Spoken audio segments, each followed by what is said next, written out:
projet, au début, moi, c'était pour partir, cultiver des légumes, essayer de vendre un petit peu, et aussi montrer comment cultiver les légumes pour avoir plus de rendement. Le fait de pouvoir porter autre chose derrière, ça me réconfortait, même si je savais que ça va être difficile pour moi.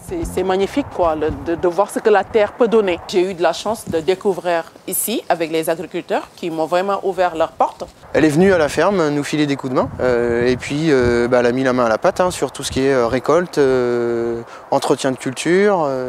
Et au moment, je me suis dit, je ne vais pas garder ça que pour moi. Je vais aller partager ça avec mon village.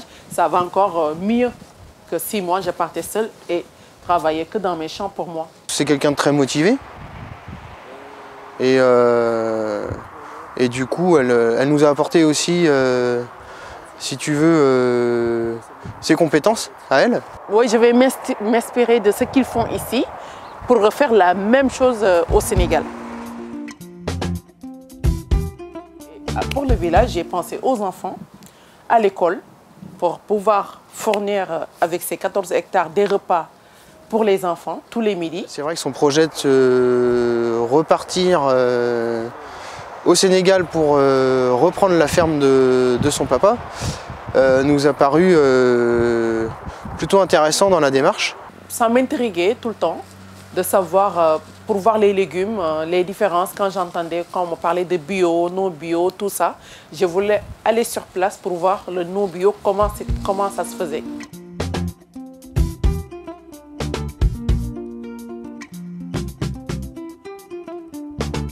Là, aujourd'hui, j'ai tout appris parce que je suis tombée sur des superbes personnes qui m'ont laissé tout voir. Voilà. Les serres, on en a besoin parce que c'est pas pour le soleil là-bas, mais là-bas, c'est plutôt pour réguler l'eau. Parce que là-bas, la saison des pluies ne dure que 3 mois, mais c'est des pluies tellement violents que ça ravage tout. Il n'y a rien qui résiste. C'est pour ça au Sénégal, entre le mois de mai et le mois d'octobre, il n'y a pas de légumes. Les légumes coûtent très cher. Où ça vient d'ailleurs? Ça vient du Maroc, de la France, qui coûte 5 fois le prix. Un très beau projet, le fait de faire du maraîchage et puis de montrer comment on travaille, de pouvoir avoir un outil, un bon outil je pense, pour s'installer.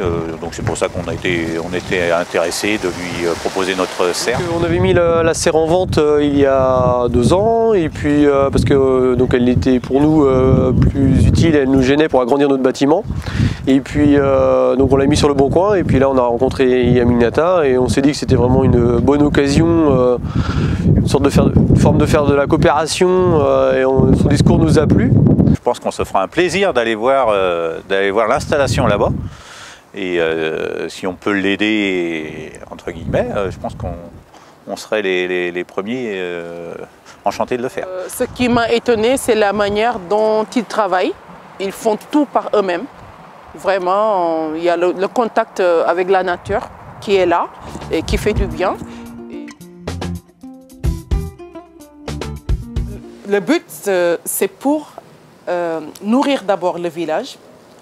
Après le village, pour que les enfants dans les écoles mangent tous les midis un repas correct et équilibré et bio. Après de ça, créer de l'emploi dans le village aussi et faire de la transformation avec les femmes du village et partir avec ces légumes vers Thiès, la grande ville qui est à côté. Puis, Thiès se trouve à 60 km de Dakar, de la capitale du Sénégal. C'est la 2e ville du Sénégal, Thiès. C'est une très grande ville. J'appréhendais toujours le matériel, comment faire pour réunir tout le matériel qu'il faudrait. La première fois que je suis rentrée à la Ferme du Soleil. La Ferme du Soleil, je l'ai découvert il y a 3 ans. Et quand je suis arrivée ici, j'ai trouvé des personnes sympathiques qui m'ont juste accueilli à bras ouverts. Et tout de suite, j'ai senti que je pouvais réaliser mon rêve grâce à eux. Donc la Ferme du Soleil, c'est une entreprise de 3 associés en maraîchage diversifié. Maraîchage diversifié, c'est qu'on va faire à peu près toute la gamme de légumes que l'on peut avoir sur un étal de marché. Je me disais comment faire pour avoir ça, avoir ça, avoir ça. Et à un moment, je me suis dit, il faut que je me lance pour tout faire pour avoir ce matériel. Tout le reste, j'ai obtenu tout le matériel comme ça, petit à petit. J'achète l'arrosage, j'achète le tracteur. Je ne suis pas quelqu'un qui se décourage très vite. Tant que je commence quelque chose, tant que ce n'est pas fini, je ne vais pas m'arrêter. Aujourd'hui, en Afrique, il faut qu'on commence par les villages. C'est les villages où il y a moins de monde et c'est les villages qu'on pourra communiquer plus facilement. Et une fois qu'on réussit à obtenir quelque chose de concret dans un village, facilement, ça va partir vers les autres villes. Dans le camion, il y a les serres, tout est rangé dedans. Les bâches, j'en ai récupéré et je vais aussi en acheter du neuf parce qu'il y en a qui ont été troués quand on les démontait. Et il y a aussi de l'arrosage, beaucoup d'arrosage, hein, l'arrosage comme ce qu'on a ici. J'ai démonté 6000 m² de serre. Avec l'arrosage, on a de l'eau, hein, c'est juste le matériel qui manque, les forages pour sortir l'eau et tout. Il y a 15 km de tuyaux parce qu'on a tout récupéré, hein, comme voilà, c'est en Afrique. 90 tonnes de légumes parce que là-bas, les villages, c'est maximum 300 personnes dans le village. On va nourrir largement le village et les écoles, les enfants vont être bien parce qu'ils vont manger des légumes sains, naturels. Là-bas, je vais cultiver des choux, des carottes, comme ici. C'est les mêmes légumes, il n'y a que les légumes d'hiver, comme la mâche, comme choux de Bruxelles, les choux pointus, qu'on ne pourra pas faire pousser là-bas. Mais sinon, tout le reste pousse là-bas. Haricots verts, voilà, ça ne pousse pas ici par contre. Mais sinon, navets, rutabaga, de l'ail, des oignons, carottes, persil, voilà, tout.